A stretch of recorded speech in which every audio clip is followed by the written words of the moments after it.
xem khô mô lại dọn chân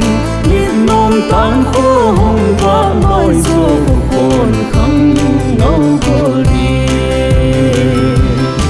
hồn khăng ngâu vô tranh ngông khô một tê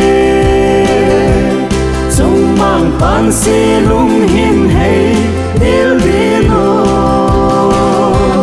xê lung hin hay ô cả lại dọn tranh xê tùy nô băng ngông đều đều tê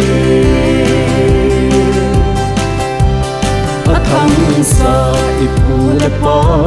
su nông lên cây sông khô min như vùng ven lối băng khô min khăn nâu bồn cây sông khô min hồn khăn nâu bồn tranh ngông khô một tê trong mang pan xê lung hin hay đêm đêm xê lung hin hay ô cả lại giòn tranh xê tùy nô băng ngông đều đều tê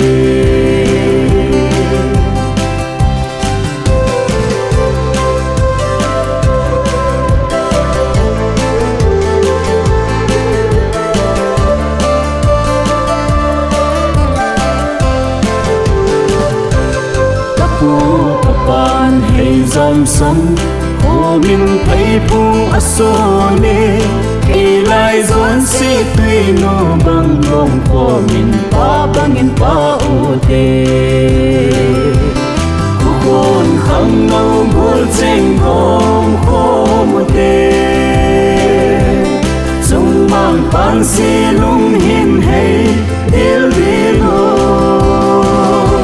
xê lung hin hay ô cả lại giòn tranh xê tùy nô băng ngông đều đều tê